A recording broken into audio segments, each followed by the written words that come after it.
akan membahas tentang linear programming dengan metode simplex untuk meminimumkan nilai, di mana ada soalnya f sama dengan 8x tambah 2x dikurang 10x3.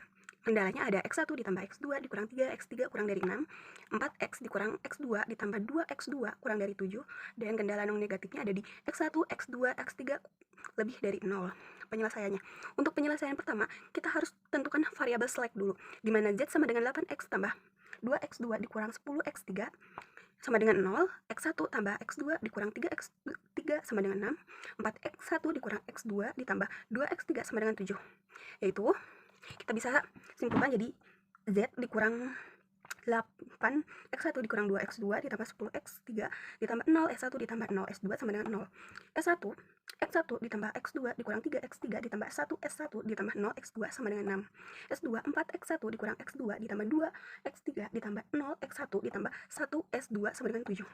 Kita buat variabel terlebih dahulu. Baris di x1, z-nya bernilai min 6, x2-nya min 2, x3-nya 10, s1-nya 0, s2-nya 0, dan RHS-nya atau right side-nya 0. Di S1, nilai x1-nya 1, x2-nya 1, x3-nya min 3, s1-nya 1, s2-nya 0, nilai RHS-nya 6. Untuk di S2, nilai x1-nya 4, nilai x2-nya min 1, nilai x3-nya 2, nilai s1-nya 0, dan nilai s2-nya 1, dan nilai RHS-nya adalah 7. Kita akan mencari erroring variabel dulu. Nah, karena kita harus mencari erroring variabel, berarti kita harus tahu nilai yang paling minimum di baris Z, yaitu nih, min 8. Jadi ini kita bisa sebut erroring variabel. Terus, kita bikin rasio dulu. Nah, untuk bikin rasionya adalah 6 dibagi 1. 6 dibagi 1 sama dengan 6. 7 dibagi 4 sama dengan 7/4.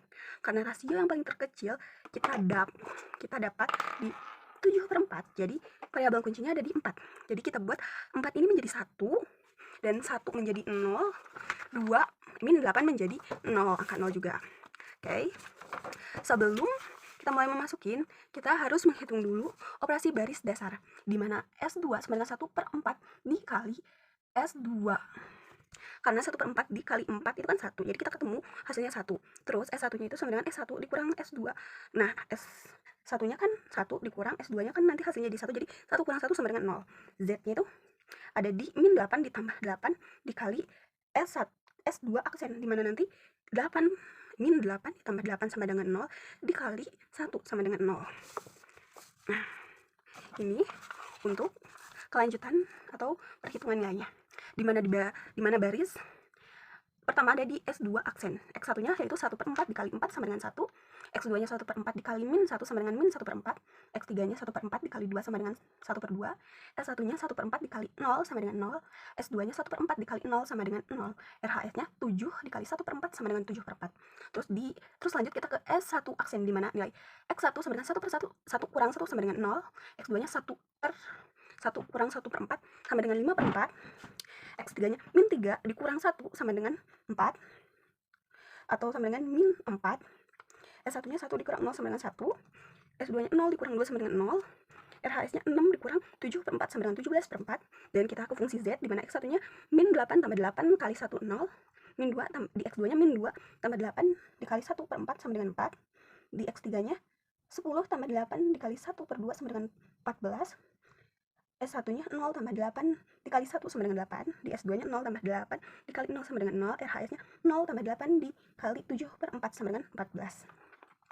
Kita lanjut ke literasi pertama, di mana literasi pertama Z dengan nilai X-nya ada 0, X2-nya min 4, X3-nya min 2, X3-nya min 14. Oke, maaf ya ini salah.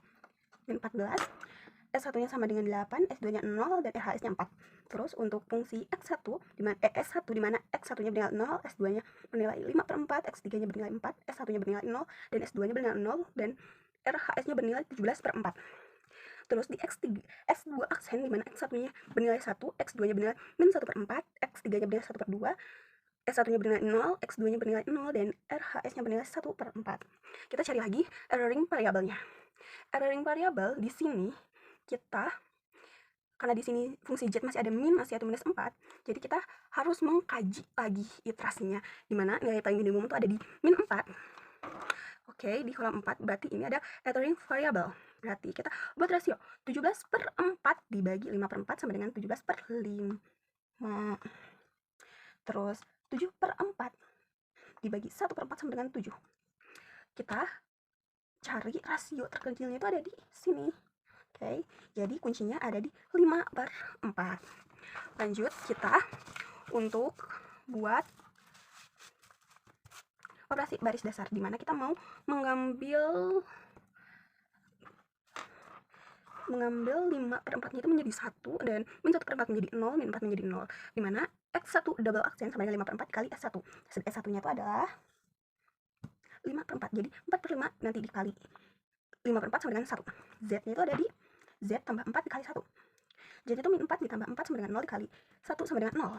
Di S2 double aksen ada di S2, yaitu bernilai 1/4 ditambah 1/4 sama dengan 0 dikali 1 double aksen, yaitu S1 double aksen, yaitu nilainya 1. Jadi 1/4 ditambah min 1/4 ditambah 1/4 dikali 1 sama dengan 0.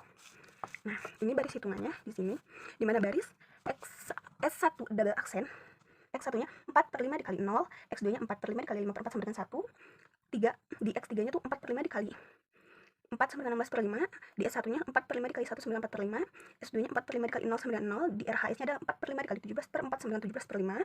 Terus di fungsi Z nya itu ada 0 ditambah 4 dikali 0 sama dengan 0, min 4 tambah 4 dikali 0 sama dengan 0, 14 ditambah 4 dikali 16/5 sama dengan 134/5, 8 tambah 4 dikali 4/5 sama dengan 56/5, 0 ditambah 4 dikali 0 sama dengan 0, 14 ditambah 4 dikali 17/5 sama dengan 138. Terus di S2 double aksennya ada fungsi X1 nya tuh ada di 1 tambah 1/4 dikali 0, 1, X2 nya min 1/4 ditambah 1/4 dikali 1 sama dengan 0, 1/2 ditambah 1/4 dikali 16/5 sama dengan 13/10, S2 nya 0 ditambah 1/4 dikali 4/5 sama dengan 1/5, 0 ditambah 1/4 dikali 0 sama dengan 0, 7/4 ditambah 1/4 dikali 17/5 sama dengan 13/5.